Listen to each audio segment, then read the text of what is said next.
What's going on, everyone? Welcome back to the channel. I am your host, the real Jussy of the Distorted Theorists, and today is episode 2 of season 1, technically, Daredevil Born Again. They dropped us the double episode on opening night. The bastards marvel you, giving us all the goodies on day 1. But before we get into talking about last episode and what's to come, as always, if you want to support our channel, we do appreciate it if you would just take a second to hit that subscribe button, hit that like button, and if you want, leave me a comment now down below on what you thought of episode 1. And speaking of, it brings us to this episode titled Optics. Now, right away, that takes me to Vincent D'Onofrio's Kingpin is now, as we know, the mayor of New York. It's the big reveal at the end of episode 1.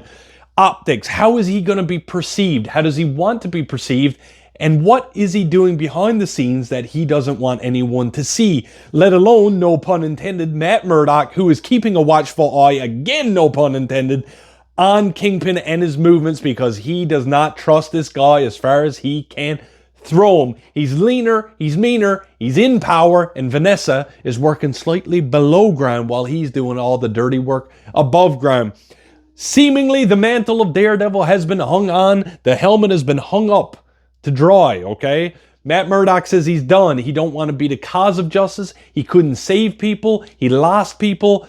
He crossed the line. He wanted to kill someone is not what necessarily a vigilante of his stature does. But times are changing. Okay, it's 1 year since that has happened. Times are changing. The Kingpin is in power, and there's only one man that can stop him, and that is the man without fear, Daredevil himself. So, without further ado, let's get into episode 2, Optics of Daredevil Born Again, right now.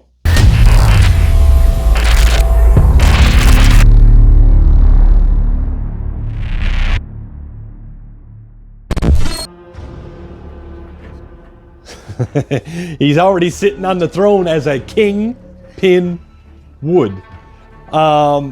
Is he going to start making moves right away? Is his evil going to show right away, or how well can he hide it? That's what I want to see. Thank you, New York. Very presidential. His first address. Humbling to be He looks the part. I'd believe. I'd vote for him. We know how to take care of ourselves. We don't need a gun-toting vigilante who wears a skull on his chest, or a man who dresses. Oh, Punisher reference. Let's go. I forgot Jonathan Bernthal was in this. And now I'm excited again. And the thing about this, we're kind of thinking like, okay, vigilante, Daredevil, you know, Punisher, but obviously it's a problem. It's big enough to address. So that means who else is in this world, this MCU world, that is being considered vigilante? She-Hulk? Spider-Man? Is Jessica Jones, Luke Cage, or Iron Fist still on the prowl? Shang-Chi even? Moon Knight? That's what I want to see.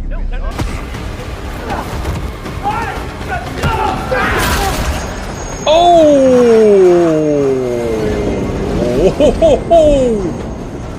Yeah, you're dead.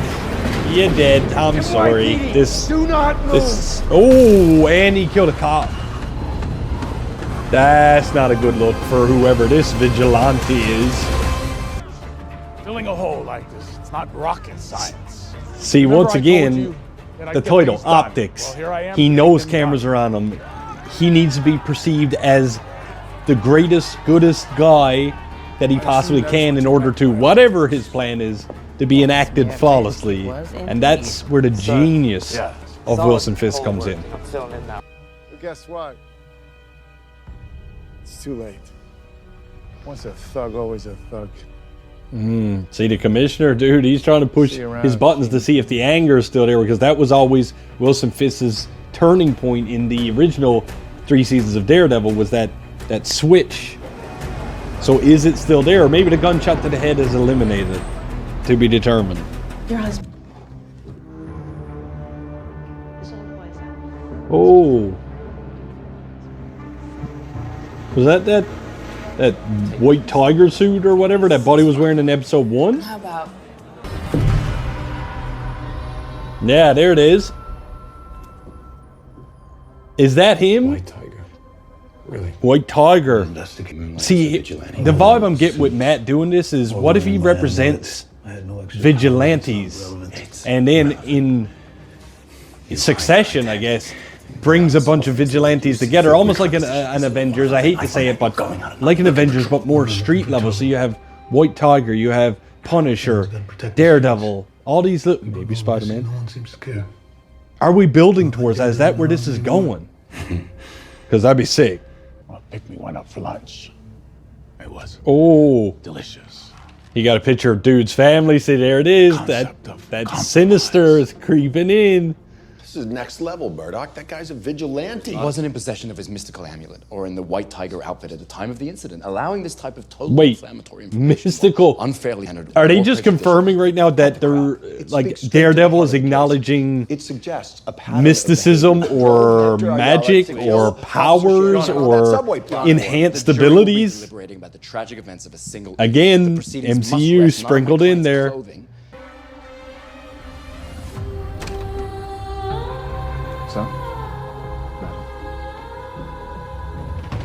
Oh, she's the marriage counselor, is she? Okay, now see, he's closer to Daredevil than Daredevil knows. I was assaulted by a vigilante. The recovery process, it was quite involved. Daredevil season 3 I couldn't could also stay be in meaning touch with Echo. Vanessa. I couldn't Bit stay in wishy-washy communication there. with her. It's already bad for you. They have located you. They're coming to kill you. You need to come with me now. I'm loving how they're giving Nick, you have about 20 seconds perceiving his powers in these shows, because like the way that he can hear things through walls and through windows, it's really giving some depth to Matt Murdock and Daredevil's character that now I'm just waiting to see that in action, you know, like really in Marvel action.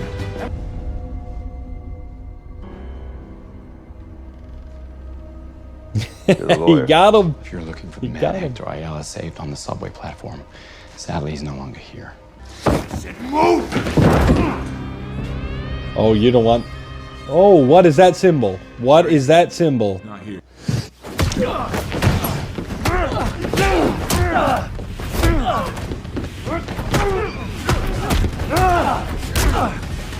How much is he gonna take until he breaks? The Daredevil's always inside of him, like, and blood will make you do crazy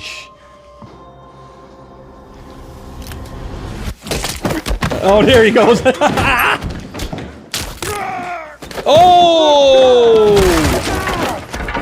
Fuck! He still got it. He still got it. Oh! Oh, did he just kill him or knock him out? Because we don't need you on the most wanted list too, Matt.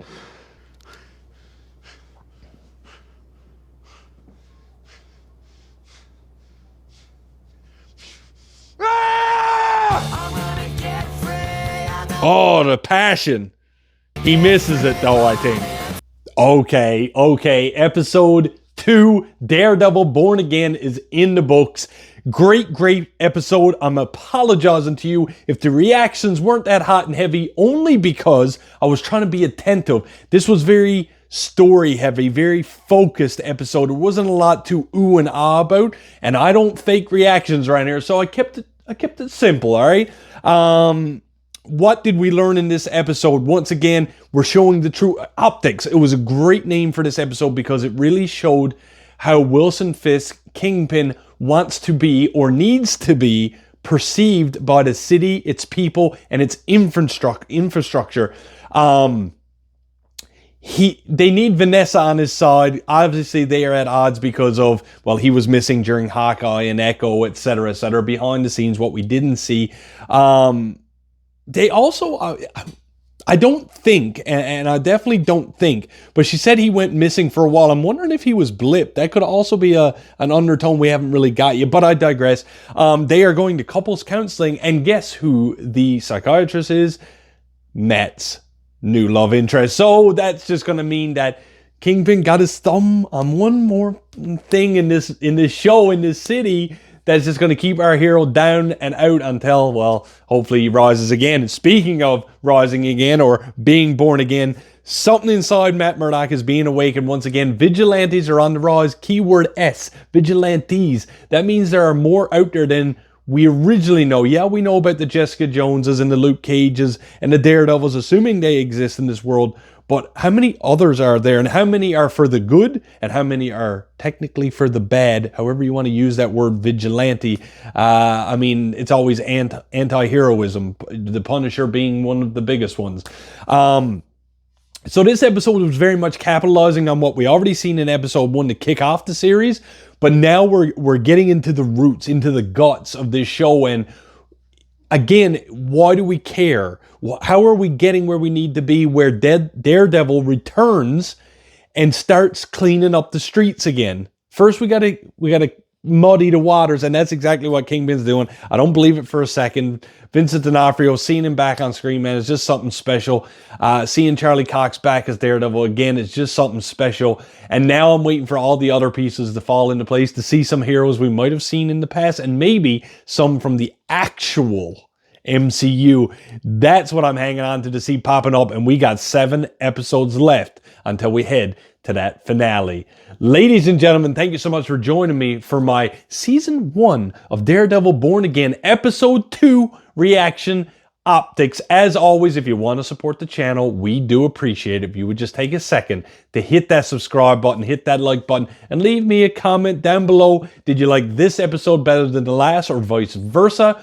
What is Kingpin's ultimate goal, and how many vigilantes are actually among us? And with that, I am the real Jussy of the Distorted Theorists. And like we always say around here, keep it real.